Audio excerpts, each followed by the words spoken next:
সিরিয়ার দেইর ইজ জোর সেন্ট্রাল কারাগার, যেখানে বহু পুরুষ, নারী এবং শিশুসহ বর্বর নির্যাতনের শিকার হয়েছিলেন হাজারো মানুষ, সেটি এখন ধ্বংসস্তূপে পরিণত হয়েছে। কারাগারের গোপন বাস্তবতা বাইরে থেকে পরিত্যক্ত দেখালেও এই কারাগারটি দীর্ঘদিন ধরে ছিল ভয়ঙ্কর নির্যাতনের কেন্দ্র। সম্প্রতি বাথ শাসনের পতনের পর কারাগারটির ভেতরের অমানবিক চিত্র উন্মোচিত হয়েছে। আনাদোলু এজেন্সির প্রতিবেদনে জানা গেছে, এই কারাগারের ওয়ার্ড এবং সেলগুলোতে বছরের পর বছর ধরে অমানবিক অবস্থায় রাখা হতো বন্দীদের।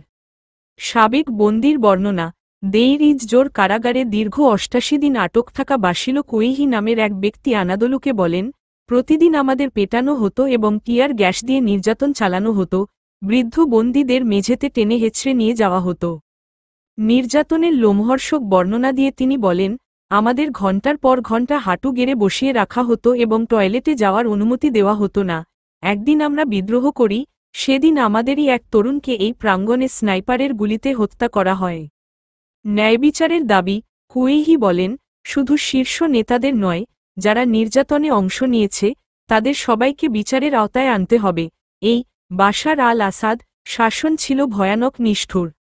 কারাগারের বর্তমান অবস্থা, এদিকে কারাগারের দেয়ালে এখনও লেখা রয়েছে, ধ্বংস, অন্ধকার, মৃত্যু, যা এর ভয়াবহ অতীতকে তুলে ধরে। বাথ শাসনের প্রতীকগুলোও কারাগারের বিভিন্ন কোণে দেখা যায়। ধ্বংসস্তূপে পরিণত এই কারাগারে পোড়া বাঙ্ক, ধোঁয়ায় কালো হয়ে যাওয়া দেয়াল এবং ভাঙাচোরা পুলিশি যানবাহন রয়েছে। বাশার আল আসাদের পতনের পর সিরিয়ায় গত ৮ই ডিসেম্বর বাশার আল আসাদ তথা বাথ শাসনের পতনের পর দেইর ইজ জোর কারাগারের বন্দীরা মুক্তির স্বাদ নিতে পারেন।